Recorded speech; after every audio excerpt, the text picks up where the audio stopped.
A mother's search for her daughter spans 2 decades. She no longer knows what her child looks like. Will digital technology help locate her? A man slays his family and vanishes without a trace for 18 years. Can the work of a sculptor flush him out of hiding? 2 hunters stumble across human remains.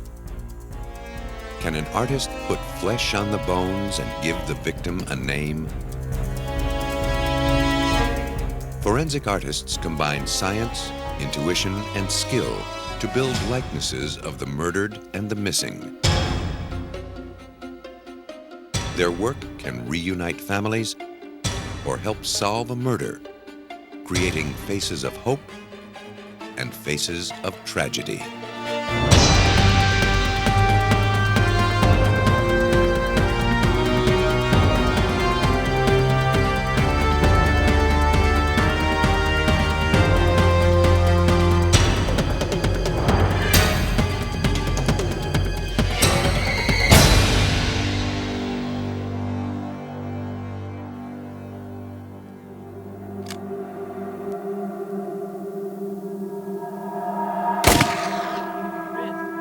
Under a gray Texas sky in the winter of 1994, 2 hunters trespassed on private land outside of Lubbock.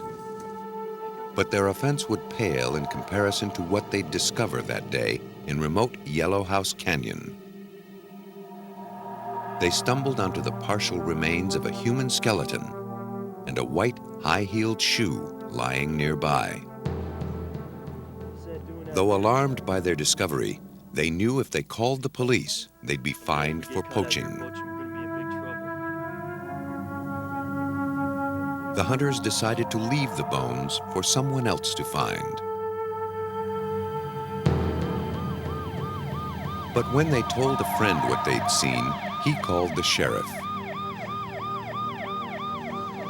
The hunters agreed to take Deputy Tom Watson of the Lubbock County Sheriff's Department to the site of their find. Watson immediately suspected the remains belonged to a murder victim, dumped in the canyon to conceal the crime. Only the skull and a few bones remained. Over time, animals must have dragged away parts of the body. Watson directed his deputies to tape off a wide area to be searched for more evidence.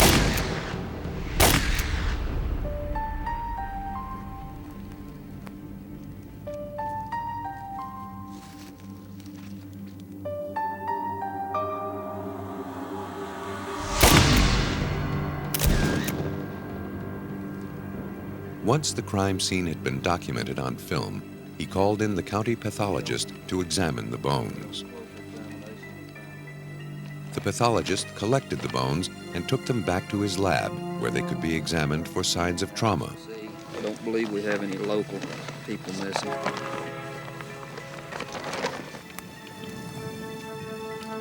He confirmed Watson's suspicions. The victim was murdered. The upper part of the skeleton bore multiple stab marks, enough to kill a person several times over. The case was now officially a homicide. Watson returned to the canyon the next day to sweep for more evidence. To capture the killer, he first had to name the victim. But his search uncovered no form of identification. The only clothing was the one shoe. To identify his victim, he desperately needed more to go on. The first thing we have to do is determine whether it's male, female, and approximate age. Check those statistics against any possible missing persons that we might have locally. If we don't find anything there, then we expand the search out statewide into New Mexico and Oklahoma. And then if we still haven't got her identified, then we go national with it. The search team recovered more bones and luckily almost all of the victim's teeth, but nothing more. No personal effects that could clue them in to who the victim was or when the killing occurred. Watson turned the bones over to a forensic pathologist who was able to narrow down the possibilities.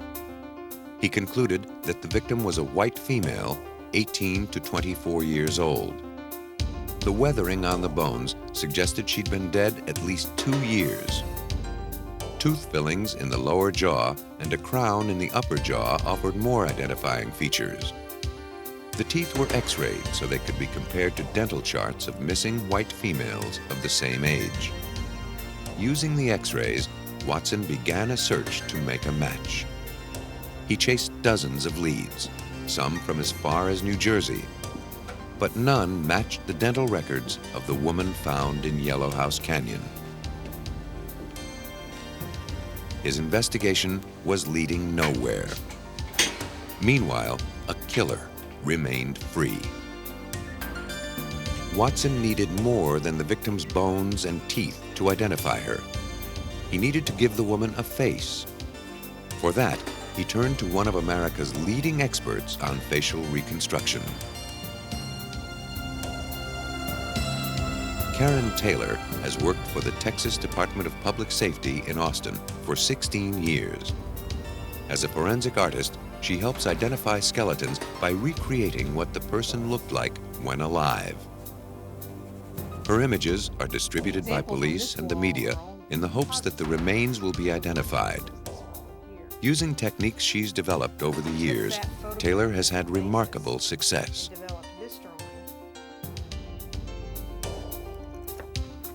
She serves police jurisdictions throughout Texas and works on cases across the country. Her job keeps her extremely busy. The unidentified woman from Yellowhouse Canyon was one among many nameless persons awaiting a face.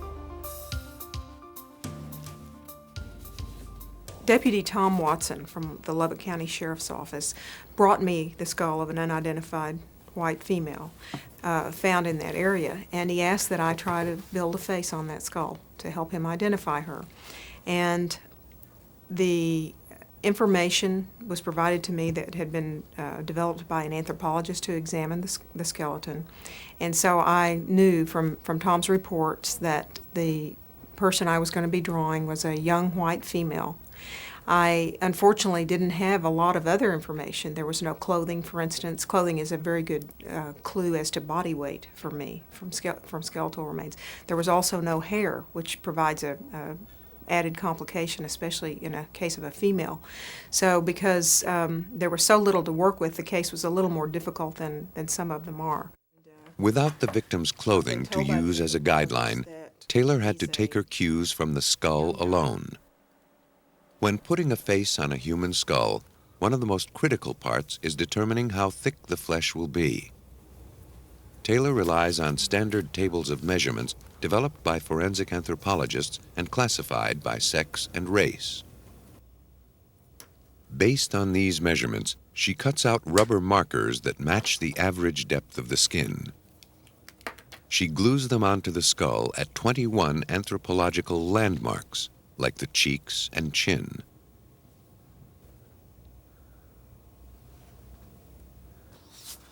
When the markers are in place, photographs of the skull are taken. For Taylor to accurately draw the face, the photographs must be exactly life-size and not distorted at all.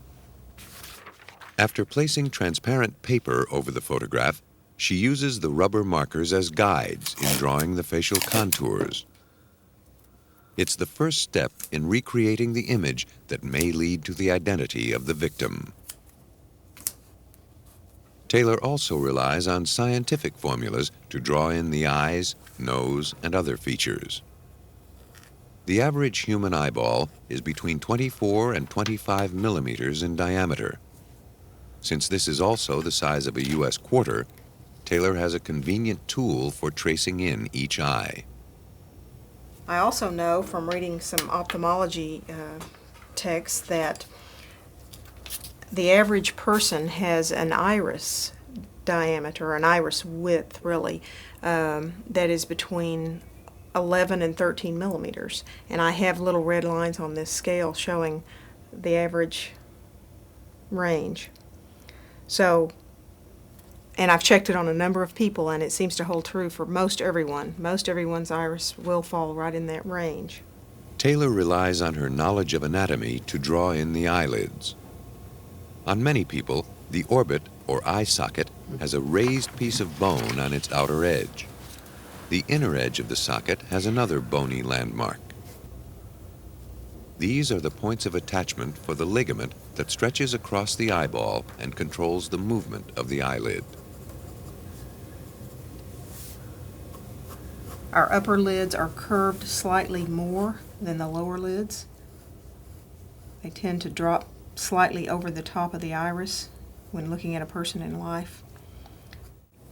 Taylor next draws the victim's nose, relying on some rules of thumb and hints provided by the skull. Surprisingly, we do have some pretty good information about noses to help predict the look of a nose in life based on the bony clues. Because the victim was a white female, Taylor knows to add 5 millimeters to each side of the nasal opening. That represents the width of the nose. If the victim were African American, Taylor would add 8 millimeters to each side. A bony spine at the base suggests how far the nose projects. Because that little bit of bone tells me whether to tip the nose down or to tip it up or whether it's rather level. And so I'm looking at the profile to determine that angulation of the nasal spine, and that gives me a hint. In this case, this is quite an upturned nasal spine, so I want a tip of a nose that's up. She's a young girl. She's got a youthful little nose. And the nasal spine tells me it's turned up at the tip. When the mouth is relaxed, the lips tend to cover the 6 front teeth. When we smile, we flash as many as 10 teeth. Taylor draws the unidentified woman's mouth in a relaxed expression to give her a neutral appearance. So if I make a mark at the outside of those canines, that should give me an approximation of the width of the mouth. If you can see the staining of the gum line at the edge of the enamel of the teeth, gives us a ballpark idea of the vertical dimension for the lips. And again, I know that she's young, I know that she's white, so I'm thinking young white female as I draw this little mouth. From a faceless skull, Taylor will soon create the image of a woman. She hopes it will give a name to the victim and eventually name the killer. As Karen Taylor added the finishing touches to her portrait of the unidentified woman, the victim's face was reborn. The image was now ready for prime time. Taylor's drawing was shown on television and local newspapers, giving anyone who recognized the woman the opportunity to provide information about her. For Sheriff's Deputy Tom Watson, the broadcast was a defining moment in the case. This particular case was very frustrating for the first 6 months because we were not able to identify her. We were about to the end of all of our options as far as getting her identified until we did have the forensic drawing made. And once we aired that on the media, within a week we had 2 callers gave us the name of the dead girl. The callers identified Taylor's drawing as Belinda K. Tillery, who'd been missing for 2 years. One of the callers was Tillery's mother, who had lost touch with her daughter. The face on the screen delivered an eerie shock of recognition. Now, with a name to go with the face, Taylor obtained a copy of Belinda Tillery's driver's license photograph. She compared it to her drawing to study the similarities that led to Tillery's identification. The resemblance was undeniable. She has narrow or rather close-set eyes, and yet very broad face, broad cheeks. And this small nose, and the width of the nose proportionately is very close here. The mouth size is almost exactly right, and the fact that there's a very wide chin favorably compares also. For closer identification, Taylor superimposed the photograph of Belinda Tillery onto the victim's skull. As I was able to get the facial image on top of the skull and start to compare it, I had a couple of difficulties by this method. One being that her face is slightly turned in her driver's license photo, therefore I can't quite get the nose position correctly. However, when I put the eyes pretty much centered in the orbits, I see that she does have the facial width that my drawing shows and that I could see in this skull. So I could see that it's a pretty favorable comparison, and we probably should go ahead with finding dental records on this person if possible to make a more positive comparison. A positive identification couldn't be made until X-rays of the victim's teeth were compared with dental records of Belinda Tillery. From Lubbock. Dr. Yeah, David Tom. Duell, Okay. a forensic dentist And with the here are Texas the, Department Yeah. of Public Safety, records on the made the skull. comparison. He found the bone structure to be the same. Teeth with fillings matched. Both X-rays showed a root canal on the same tooth, and a temporary crown was identical on each film. Dr. Duell declared it a match. Taylor's work had identified the victim. Is it a root canal? It was now up to Deputy Watson to track down the killer. He started by interviewing Belinda Tillery's friends and neighbors. Watson learned that Tillery had had an abusive boyfriend named Troy Armstrong. It was rumored that he'd become angry when she told him she was pregnant with someone else's child. Watson obtained a photograph of Armstrong and went looking for him. He tracked him to Roswell, New Mexico. There, he searched the town. He questioned the locals, digging for any lead he could find. But Armstrong was gone. He'd found out that he was a suspect in Belinda's murder. Back in Lubbock, as Watson gathered more information, a picture of Belinda's last days became clearer. It had been 2 years since anyone had seen her. That's when some folks heard she'd gone camping with Armstrong. He liked to camp in Yellow House Canyon. It was a remote place that he knew well.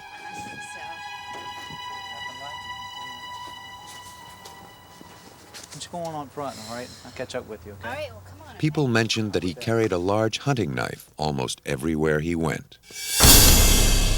The pieces were fitting together.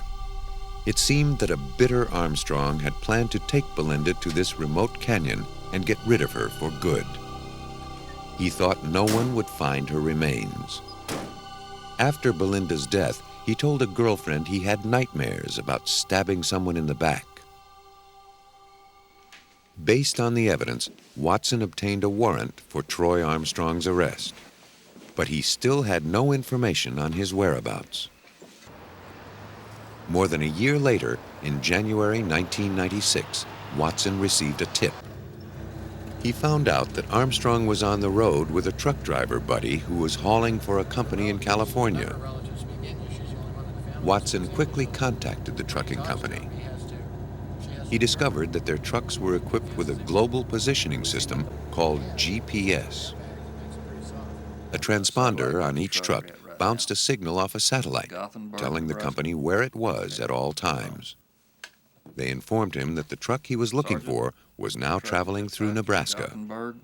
Within minutes, Watson got the Nebraska State Police on the other line and asked them to set up a roadblock. They dispatched several cars to intercept the truck. As the police waited, they maintained contact with Watson and the trucking company, keeping tabs on the truck's whereabouts at all I need to turn this times. thing around. They're looking for They me knew in Texas. just when to expect it.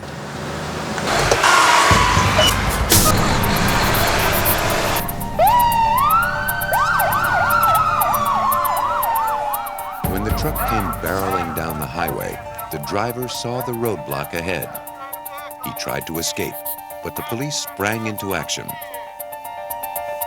Once the truck was halted, the police moved in. Hiding inside was Troy Armstrong. Police officer, get your hands he was arrested for the murder of Belinda Tillery. By now, evidence against him had mounted. A former girlfriend and others admitted that he had confessed to killing Tillery. On December 5, 1996, Armstrong was convicted for murder and sentenced to life in prison. Karen Taylor's lifelike reconstruction of Belinda K. Tillery was the key to solving a difficult case. Without it, the victim would never have been identified, and the killer never brought to justice. Like the artist she was trained to be, Taylor relies on pen and paper to capture likenesses. Elsewhere, scientists are beginning to apply digital technology to achieve a similar goal. At Colorado State University in Fort Collins, they're developing equipment to match faces to skulls with laser beam accuracy. Mechanical engineering professor Patrick Fitzhorn and a graduate student combined computer-aided design with laser technology. They created a system that scans three-dimensional objects and reconstructs them in a computer. So what this machine can do is build a three-dimensional surface mesh, computer surface mesh, of a human skull that we can then play with on the computer. We can scale it up and down, we can move it through space. As the skull rotates slowly on the platter, a laser beam strikes it at 10,000 to 50,000 points. A sensor measures the distance the beam travels as it reflects off each point. The results are fed into a computer that creates a digital version of the skull. The image is virtual, but its application is real. And obviously what we want to do with it then at that point is to fix it in space, to take a scanned facial photograph and to map the photograph on the skull to see whether there's a match or not. A photograph of the would-be owner of the skull is also scanned. The digital photo can be cleaned up and sharpened. Here, Fitzhorn made the photograph semi-transparent so he could superimpose it over the skull. Now he can compare their features. But here you can see the teeth in here. There's the bridge of the nose. Here are the eyes. There's the eyeball in its orb. There's the other eyeball in its orb. There's the end of the cheekbone here. The jaw line down in here. Currently, a forensic artist relies on his best guess to determine whether a photograph matches a skull. He takes measurements and superimposes a photograph over a skull. But if the picture was taken from an odd angle, it could distort the results. The mouth doesn't match up.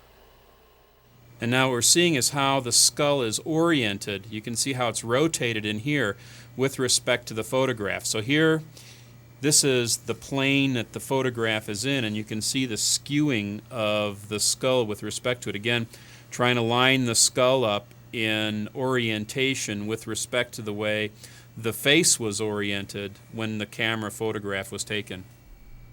Fitzhorn can rotate the skull and reorient the scanned facial photograph to minimize the distortion.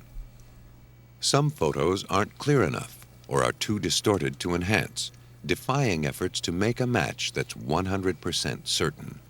But Fitzhorn is convinced that his method is much more precise, less subjective than previous methods. But one of the things that I'm really excited about is the potential to take 4 or 5 points on the skull, to take 4 or 5 matching points on the face, and actually attempt to compute whether or not there's a match. What we'd like to be able to do is numerically compute this fit on the computer, and then say something, be able to say something like, this is a 95% probability of match, or this is a 35% probability of match. As Patrick Fitzhorn and his colleagues perfect their computer face matching system, forensic artists in Louisiana are on a different mission. Instead of applying digital technology to identify the dead, they're hoping to use it to find the living.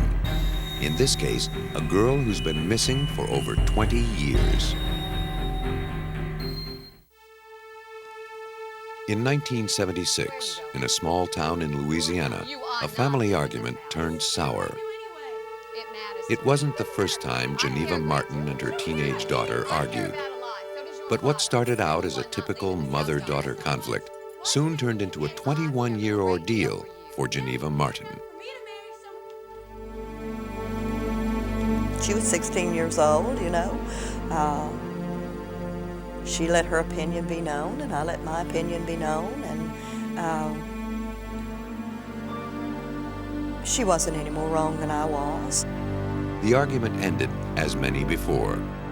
The two went back to their chores without saying a word to each other. Then Donna decided to leave. Bye, Mom. She said she was going to her grandmother's house. It was 2:30 p.m. By 5, she hadn't returned, so her concerned mother went looking for her at her grandmother's. But Donna wasn't there. Her grandmother said Donna had gone next door to play cards with her Aunt Peggy. Well, didn't think anything about it, went back home. When she wasn't home at 9 o'clock, we went to Peggy's and there was no Donna. Donna Martin had run away from home before, but this time it seemed like she wasn't coming back. Despite many attempts to find her, almost a year passed before Geneva Martin heard any news of her daughter. Then, one of Donna's friends told Geneva she had picked up Donna on the road and given her a ride to an apartment she was sharing in Baton Rouge. Geneva, desperately wanting to patch things up with her daughter, went to find her. But when she got there, the apartment was vacant. All that remained was Donna's name on the mailbox. The manager confirmed that Donna had been living there. Excuse me, are you Mrs. Clark? I took a picture of Donna to her, and she told me, yes, this was the young girl that had lived in the apartment with another married couple. From there, we found nothing. Despite all she did to find her daughter, the trail remained cold for more than 20 years. Today, Geneva Martin hopes researchers at Louisiana State University will help heat it up again. Forensic anthropologist Mary Manheim and forensic artist Eileen Barrow use computers to simulate the aging process. If they can produce an accurate likeness of Donna Martin today at age 37, her mother may have a chance of finding her. LSU's Forensic Anthropology and Computer Enhancement Services, or FACES, is an ambitious program that's collecting data on the subtleties of the human face. Among its objectives, to develop precise standards of measurement for tissue thickness on the human skull. The information is used by forensic artists trying to build faces from bare bones. Until now, they relied on measurements based on cadavers. Manheim believes that using live subjects will produce much more accurate measurements. By using living models, Manheim can select from a much broader and more complete statistical range. Though subjects remain anonymous, their age, sex, race, height, weight, and other personal information becomes part of the computer's database. To measure tissue thickness, she uses an ultrasound scanner, like the ones used to show a fetus in the womb. The scanner bounces sound waves off the skull. By measuring the time it takes for waves to return, a computer calculates the exact depth of the tissue from skin to bone. The process is repeated at 19 points across the skull. We've scanned over 400 and almost 500 people now, and those range in age from 2 years of age to approximately 74 years of age. There are many different sizes, many different racial groups, so we will separate these out, height, weight, age, etc., and we will produce standards. Manheim has scanned the faces of generations of the same family. The data will show how family resemblances change over time. Manheim and her colleagues are also using computers to show what a missing child's face might look like as it grows older. With young children, the first step is stretching the child's features to reflect growth of the skull. In this case, a 5-year-old child disappeared and has been missing 5 years. Barrow renders the child at age 10. The computer stretching tool divides the face into a grid. And you pull each intersection of that grid down just a few steps. All right, so then that's the stretch. When we age a child, of course, the first thing we need is a picture of the child and a picture of her father and mother, or a sibling, or whoever the parent or the sibling might be that she looks most like. The face can now be merged with the faces of her immediate family to create a composite image. With the click of a mouse, Barrow brings the missing child's features to the front. To retain her particular look, the eyes and eyebrows, we would bring back a little bit of the shape of her nose and a little bit of the shape of her mouth. And then we would bring back or bring to the foreground her father's teeth, since she is, in this particular picture, the child had been missing for 5 years. So we were progressing her from 5 years old to about 10. So by that time, her teeth would have, of course, baby teeth would be gone and she would have permanent teeth. So we used the father's teeth to put in the picture. The computer makes the manipulations easily, but Barrow must rely on her own judgment to decide which features to alter. Will the child look like a parent or more like her sibling? It's a question she'll need to answer when aging Donna Martin. Creating an image of what she might look like today will pose an extraordinary challenge. She'll have to be aged 21 years. Donna's face won't be stretched because at age 16 her face was fully developed. All right. Barrow will concentrate on other techniques. First, photographs of family members close to the age Donna would be today are scanned into the computer. Because family members tend to age alike, this will help guide Barrow as she makes decisions about aging Donna. By studying the photographs, Barrow can begin to see at what stage the relatives begin to show crow's feet or lines around the mouth, and how severe they might be. She can also see when chins begin to droop or when necks begin to sag. She really did not look very much at all like her sisters, which I expected that she would. And she really didn't have a lot of resemblance to her mother. So we had no pictures of her father at that age, so I decided that the best thing to do would be to try to merge her with her mother. To merge the image of Donna Martin at 16 with her mother at age 40, Barrow must first align and resize the photographs. The photograph of Donna is a 3/4 view. To align it with her mother's, Barrow must adjust it to show a frontal view. Now what happens here is that the mother's picture is quite a bit bigger than hers. So then what I have to do is size the picture of the mother. And that means reducing its size to try to fit the other one.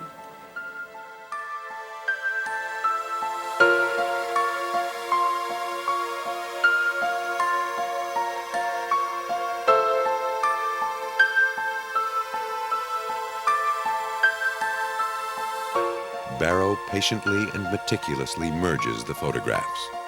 She makes sure Donna's features remain dominant while taking some physical cues from her mother's image. Then she erases Donna's hairstyle at age 16 so a more mature style can be added.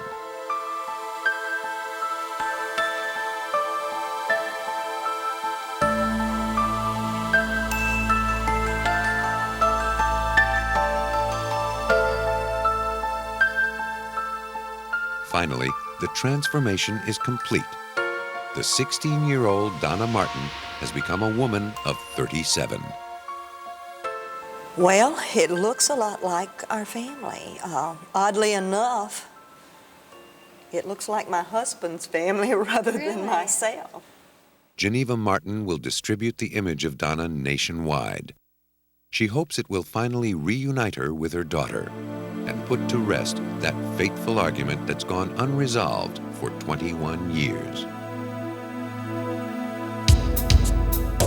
The work of one forensic artist may lead a daughter back to her mother. In one of forensic art's most acclaimed cases, another artist used his skills to lead police to a killer. In 1971, the quiet surface of a prosperous community was shattered by a brutal crime. A successful accountant, John Emil List, lived with his family in a mansion in Westfield, New Jersey. Then his fortunes waned. So in November of 1971, List began a new life. But first, he had to end his current one. He killed his entire family, his wife, 3 children, and his elderly mother. Then he dragged the bodies into the ballroom and arranged them neatly in a row.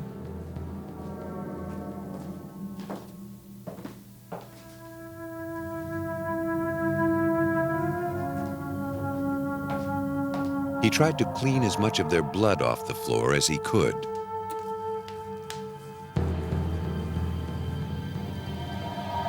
He also sat down to write a long letter of confession.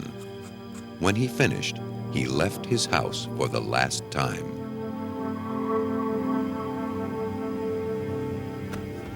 A month passed before the Westfield police received a call from a woman concerned about her neighbors. She hadn't seen them home, and their lights had been on day and night until one by one they'd burned out.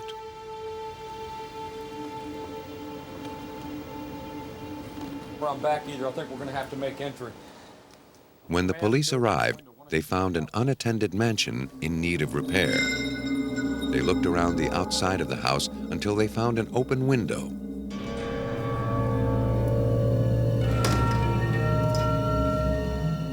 When they entered, they had no idea what was waiting for them. The air was cold and filled with the odor of decay. They kept searching through the darkness until they finally came upon the List family in the ballroom, still neatly laid out, dead for a month. It was one of the most grotesque murders Westfield police had ever seen.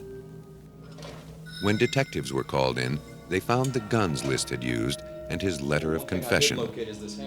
List was an active member in the church and addressed the letter to his pastor. In it, he explained that he was no longer able to support his family and pay for the mansion his wife had insisted they buy. He was worried his family faced a life of humiliation on welfare. He was also upset his wife and children had stopped attending church. He felt his daughter had taken a misguided interest in acting, which threatened to deny her status as one of God's children. At least, he concluded, I'm certain they've all gone to heaven now. After slaying his family, List left his car at New York's Kennedy Airport and took a bus heading out of town. He hid his crime carefully. A month passed before anyone noticed his disappearance. Police and the FBI conducted a worldwide search, but nothing turned up. 18 years later, New Jersey detective Bernard Tracy was still on the case. He would make one last effort to find John Emil List by turning to the experts who combine art and science to age the human face. An accurate portrait of John List as a middle-aged man might alert someone somewhere to turn him in. But one thing I can tell you about the John List investigation, back in 1971, this was a state-of-the-art investigation. Tracy was assigned to the case in 1974, taking over from detectives who'd been on the case for 3 years. The investigation was one of the most thorough ever conducted by New Jersey police. In their search for clues, detectives performed psychological profiles of List and his family. We did little profiles on the victims. That was John List, his oldest son. His son Frederick, who was 13 at the time, and his daughter Patricia was 16. Though the case had cooled by 1974, Tracy was convinced John List was still alive. The common case is that when a person kills people close to them, they kill themselves shortly thereafter. If he wasn't found shortly thereafter dead, a victim of suicide, then I believed he would still be alive. It was just a question of where. In an effort to find out, Tracy persuaded a television producer to include the case in a series on fugitives from justice. The producer, in turn, enlisted the expertise of Philadelphia forensic artist Frank Bender to sculpt the face of List as he might appear at age 63. The sculpture would appear on television for millions of people to see. If Bender could produce a good likeness of John List 18 years after the crime, he might finally be found. To help guide his imagination as he adds years to a face, Bender carefully reviews the subject's background and his habits, knowing they're unlikely to change. Behavior can influence how a person ages. Before starting the List project, Bender thoroughly researched his subject. He discussed List's psychological aspects with forensic psychologists and police experts. Relaxed. You mow your lawn in a suit and tie, you're not relaxed. It's about staying in control. He'll still be wearing probably the same clothes, the same type of bow tie. None of that's going to change. You know, I've been going to a church on Sundays, and as often as I can, to try to get the feel of like what his environment is really like. Any clue police gave him about List's life helped Bender form an image of how he may have aged. Lifestyle, hairstyle, hobbies, hereditary factors. Then I either do my own psychological profile, as I've done in numerous cases, or as in this case, bring in a forensic psychologist and go back and forth with this individual, walk around the town for maybe 2 or 3 days, really get to know this person, put my feet in their shoes, and in a sense kind of become the person so I can stay one step ahead of them visually. To obtain a scientific outlook on the aging process, Bender visited the medical school of the University of Pennsylvania. Here he consulted with Dr. Scott Bartlett, an expert in cranial and facial surgery and in repairing congenital deformities of the face. Dr. Bartlett's knowledge of the aging process, as reflected in the human face, made him a valuable ally. Bender was curious about the appearance of a scar behind List's ear from an operation. The scar went from his ear down to at least his collar. I would guess that, you know, drawing the ear in something like this, more to the side of the head, and I would guess that there's bound to be, if he had an open mastoid operation, that he might have a fairly significant scar back here. Dr. Bartlett pointed out that as List aged, wrinkles and folds in his neck could make the scar less noticeable. I see, okay. The two men also discussed how aging affects the eyelids and brows, which can change significantly over 18 years. The canthal attachment here, which is the outer and the inner corners of the eye, I don't think change a lot. I think what we're seeing here is this hooding, this laxity of the soft tissue that's now falling over and giving this a downward slant, down and outward slant to the eye opening here, as opposed to this fresh up and out slant that you see in youth. Ultimately, Frank Bender would apply his own intuition to what he learned about the case. Bender has been a sculptor for more than 30 years, showing his work in galleries and museums all over the United States. Most of my studies are human behavior. I'm a people person. When I go to the beach, I don't look at the ocean as much as I like studying the people on the beach, how they interact, what they look like, the differences, what makes each person an individual.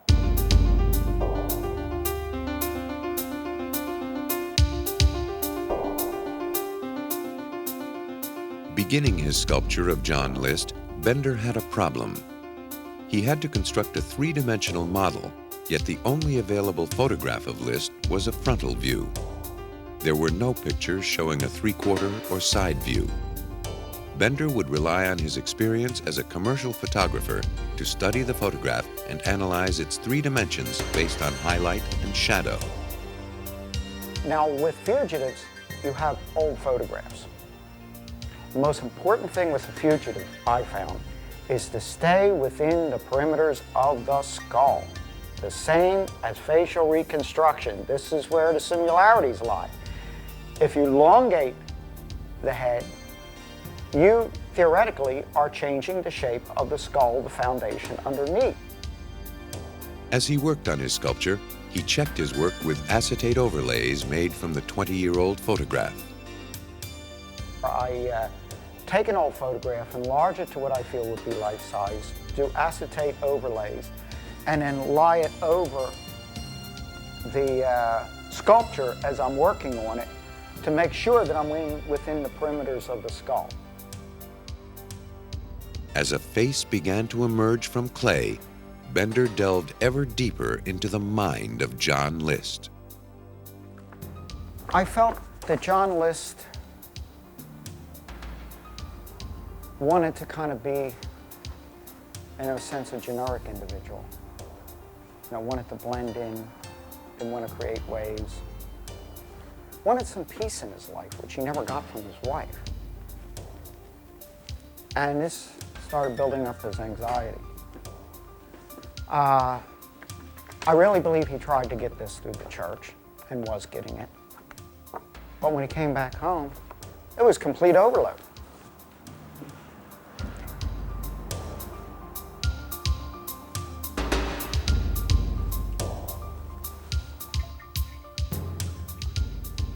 Once the preliminary sculpture was complete, Bender and his assistant made a plaster cast.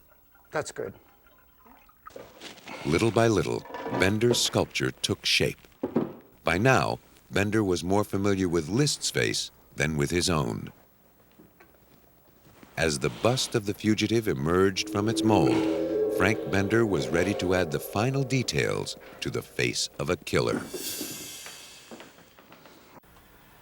John Emil List, after murdering his family, had evaded capture for 18 years. Whether police could find him would depend on Frank Bender's intuitive ability to imagine John List in his early 60s. Bender guessed that List's hairline continued to recede, as it had begun to do in his earlier photograph. He added jowls based on his assessment of List's lifestyle. He wasn't an exercise type person. He was a potato and meat type person. As far as the eyes, you know, you can see where he's starting to get some lines. I look a little tired. You see, I sculpted the tie and the shirt and the coat, you know, the suit coat on him, because he's always going to be wearing that.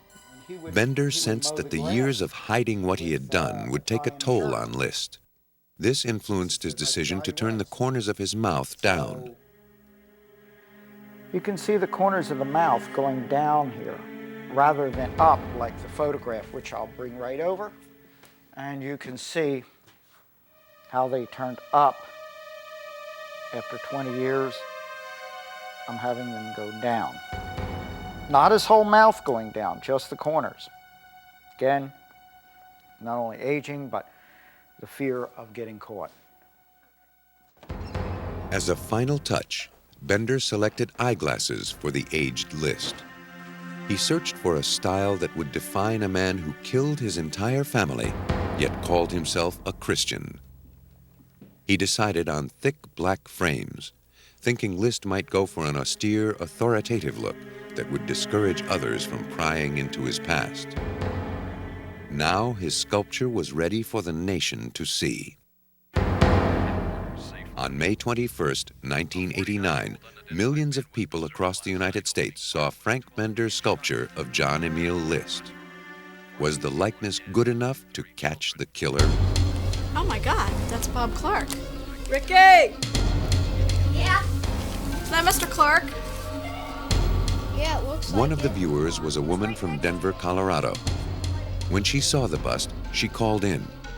She said it looked just like her former neighbor, Robert P. Clark, who moved to Virginia. Good morning. We're with the FBI. Yes, can you direct us to the office of Robert Clark, please? Yes, Mr. Clark's office is down. Following up on the tip, FBI agents found a man who called himself Robert Clark at an office in Richmond, Virginia. After years of getting away with a horrible murder, List was about to see his last days as a free man. When the agents approached him, he insisted he was not John List.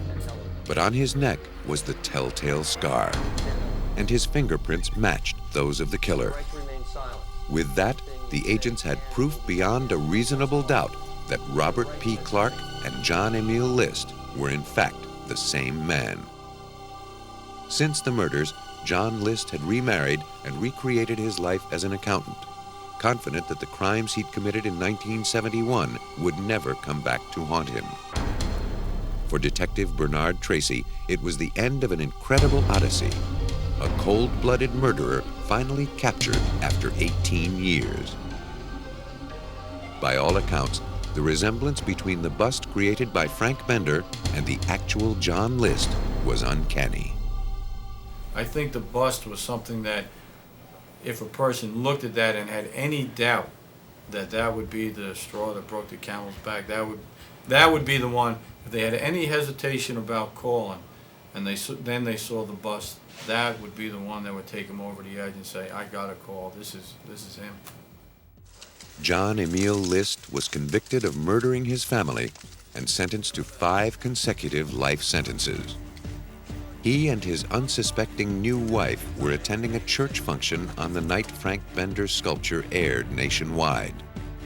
As a result, they missed the show that gave John List yet another new start in life, in New Jersey's State Penitentiary.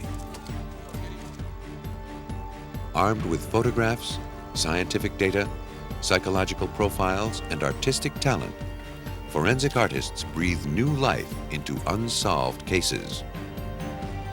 Using their unique knowledge of human physiology and human nature, they can help locate the missing, track murderers through time, and bring killers to justice.